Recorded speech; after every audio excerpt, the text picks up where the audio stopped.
എല്ലാവർക്കും white zone ഫുട്ബോളിന്റെ മറ്റൊരു വീഡിയോയിലേക്ക് സ്വാഗതം. ഈ ഒരു വീഡിയോയിൽ നമ്മൾ ഡിസ്കസ് ചെയ്യാനായിട്ട് പോകുന്നത് റയൽ മാഡ്രിഡ്. നമുക്കറിയാം ഈ ഒരു സീസണിൽ ഒരു സെൻട്രൽ ബാക്കിനെ സൈൻ ചെയ്യും. ഈ ഒരു ട്രാൻസ്ഫർ മാർക്കറ്റിൽ നമ്മളൊക്കെ പ്രതീക്ഷിച്ച ഒരു കാര്യമാണ്. പക്ഷേ കഴിഞ്ഞ ദിവസം ഈ ഒരു കാർലോ ആൻസെലോട്ടി പറഞ്ഞിട്ടുണ്ടായിരുന്നു ഈ ഒരു റയലിന്റെ ട്രാൻസ്ഫർ മാർക്കറ്റ് ഇവിടെ ക്ലോസ് ആയിട്ടുണ്ട് ഓൾറെഡി. ഇനി റയലിന്റെ സൈനിങ്സും അതുപോലെ തന്നെ സെല്ലും എന്തും കാര്യങ്ങളൊന്നും ഉണ്ടാവില്ല ട്രാൻസ്ഫർ മാർക്കറ്റിൽ.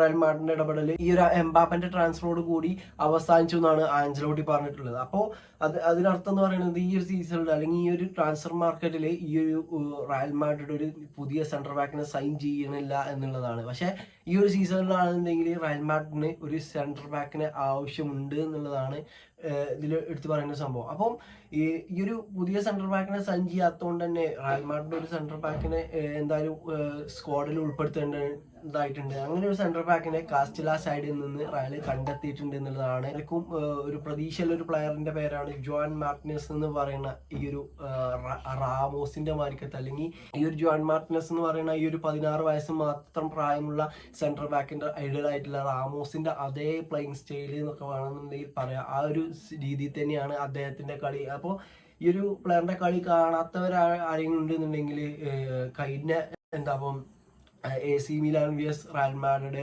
ഫ്രണ്ട്ലി മത്സരം കണ്ടാൽ മതി. അല്ലാന്നുണ്ടെങ്കിൽ ഇനിയും ഒരുപാട് ഫ്രണ്ട്ലി മത്സരങ്ങളും അത് ഈ ഒരു ഇതിലുണ്ട്. അതായത് ഈ ഒരു USA ടൂറിൽ ഈ ഒരു പ്ലെയർ ജോൺ മാർട്ടിനസ് എന്ന് പറയുന്ന ഈ ഒരു പ്ലെയർ റയൽ മാഡ്രിഡിന്റെ ഫസ്റ്റ് ടീമിന് ഒപ്പം ഉൾപ്പെട്ടിട്ടുണ്ട് എന്നുള്ളതാണ്. അപ്പോൾ ഇനി ഈ ഒരു ഫ്രണ്ട്ലീസിലൊക്കെ അദ്ദേഹത്തെ നമുക്ക് കാണാൻ കഴിയും. മേ ബി ഈ ഒരു ഫസ്റ്റ് ടീമിനോട് പിടിക്കാൻ ചാൻസ് ഉള്ള ഒരു പ്ലെയറാണ് ഈ ഒരു പ്ലെയർ എന്ന് പറയുന്നത്. അപ്പം ജോൺ മാർട്ടിനസ് എന്ന് പറയുന്ന ഈ ഒരു 16 വയസ്സ് മാത്രം പ്രായമുള്ള ഈ ഒരു പ്ലെയർ ഒരു പ്ലേയിങ് സ്റ്റൈൽ എടുത്ത് നോക്കുകയാണെങ്കിൽ ഞാൻ പറഞ്ഞ മാതിരി തന്നെ കുറച്ചുകൂടി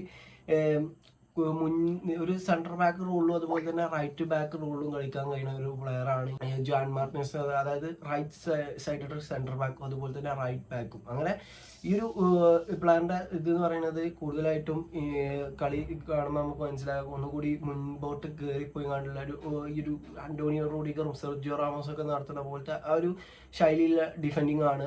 അതുപോലെ തന്നെ നല്ല രീതിയിൽ ടാക്കിൾ ചെയ്യാനും അതുപോലെ തന്നെ നല്ല ലോങ് ബോൾസ് ഒക്കെ കൊടുക്കാൻ കഴിയുന്ന ഒരു പ്ലെയർ തന്നെയാണ് ഈ ഒരു ജോൺ മാർട്ടിനസ് എന്ന് പറയുന്നത്. അപ്പോൾ നിങ്ങളുടെ അഭിപ്രായത്തിൽ ഈ ഒരു പ്ലെയറിന്റെ കളി നിങ്ങൾ കണ്ടിട്ടുണ്ടെങ്കിൽ നിങ്ങൾ ഈ ഒരു പ്ലെയർ റയൽ മാഡ്രിഡിന്റെ ഫസ്റ്റ് ടീമിൽ ഈ ഒരു സീസണിൽ വരികയാണെന്നുണ്ടെങ്കിൽ എന്താവും റിസൾട്ട് എന്നുള്ളതൊന്ന് തീർച്ചയായിട്ടും കമന്റ് ചെയ്യാം. അപ്പോൾ ഈ ഒരു പ്ലെയറിനെ നെക്സ്റ്റ് സീസണിൽ കാർലോ ആൻസെലോട്ടി ഫസ്റ്റ് ടീമിലേക്ക് ഉൾപ്പെടുത്തുമോ എന്നുള്ളതും തീർച്ചയായിട്ടും ഒന്ന് കമന്റ് ചെയ്യുക. അപ്പോൾ ഇന്നത്തെ വീഡിയോ എത്രയുള്ളൂ. ഈ ഒരു വീഡിയോ നിങ്ങൾക്ക് ഇഷ്ടപ്പെടുകയാണെന്നുണ്ടെങ്കിൽ തീർച്ചയായിട്ടും കൂടെ നിൽക്കുക. ഓക്കെ.